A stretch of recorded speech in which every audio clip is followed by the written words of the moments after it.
ಎಲ್ಲರಿಗೂ ನಮಸ್ಕಾರ. ನಾನು ಈ ಹೊಸ ವರ್ಷದ ಮೊದಲನೆಯ ದಿನ, ಕ್ರೈಸ್ತ ಪಂಚಾಂಗದ ಮೊದಲನೆಯ ದಿನ,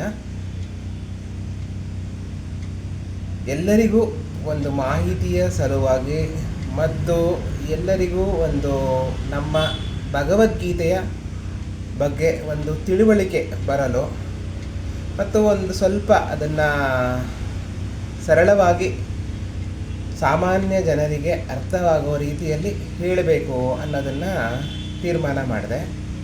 ಸೊ ಇದೇ ನಿಟ್ಟಿನಲ್ಲಿ ಇವತ್ತಿಂದ ದಿನಾಗಲೂ ಒಂದೊಂದು ಶ್ಲೋಕಗಳು, 18 ಅಧ್ಯಾಯಗಳಿದೆ.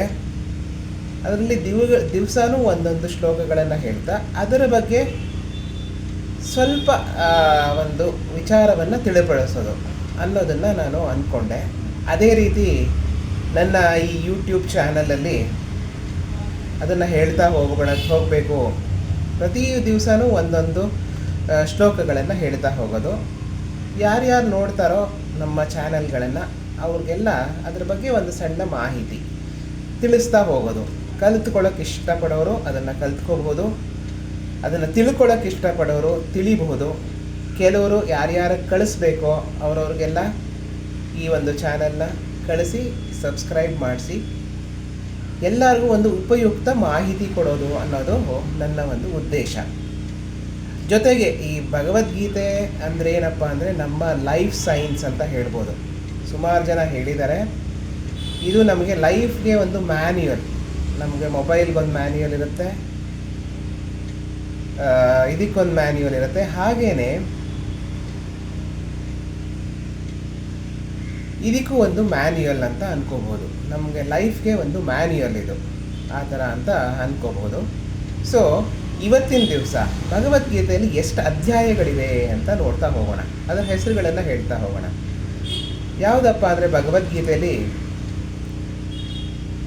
18 ಅಧ್ಯಾಯಗಳಿದೆ. ಅದರಲ್ಲಿ ಮೊದಲನೇದು ಅರ್ಜುನ ವಿಷಾದ ಯೋಗ, ಮತ್ತು ಎರಡನೇದು ಸಾಂಖ್ಯಯೋಗ, ಮೂರನೇದು ಕರ್ಮಯೋಗ, ನಾಲ್ಕನೇದು ಜ್ಞಾನಯೋಗ, ಐದನೇದು ಸನ್ಯಾಸ ಯೋಗ, ಆರನೇದು ಧ್ಯಾನ ಯೋಗ, ಏಳನೇದು ಜ್ಞಾನ ವಿಜ್ಞಾನ ಯೋಗ, ಎಂಟನೇದು ಅಕ್ಷರ ಬ್ರಹ್ಮಯೋಗ, ಒಂಬತ್ತನೇದು ರಾಜವಿದ್ಯಾ ರಾಜಗುಹ್ಯ ಯೋಗ, ಆಮೇಲೆ 10ನೇದು ವಿಭೂತಿ ಯೋಗ, 11ನೇದು ವಿಶ್ವಧೂಪ ದರ್ಶನ ಯೋಗ, 12ನೇದು ಭಕ್ತಿ ಯೋಗ, 13ನೇದು ಕ್ಷೇತ್ರಜ್ಞ ಯೋಗ, 14ನೇದು ಗುಣತ್ರಯ ವಿಭಾಗ ಯೋಗ, 15ನೇದು ಪುರುಷೋತ್ತಮ ಯೋಗ, ಆಮೇಲೆ 16ನೇದು ದೈವಾಸುರ ಸಂಪತ್ ವಿಭಾಗ ಯೋಗ, 17ನೇದು ಶ್ರದ್ಧಾತ್ರಯ ವಿಭಾಗ ಯೋಗ, ಮತ್ತು 18ನೇದು ಮೋಕ್ಷ ಸನ್ಯಾಸ ಯೋಗ. ಹೀಗೆ 18 ಅಧ್ಯಾಯಗಳಿದೆ.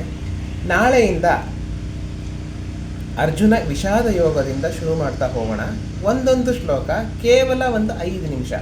ಎಲ್ಲರೂ ಬಿಡುವು ಮಾಡಿಕೊಂಡು ಒಂದು 5 ನಿಮಿಷ ಯಾವಾಗ ಬಿಡುವಾಗತ್ತೋ ಆವಾಗ ಇದನ್ನು ಕೇಳಬಹುದು.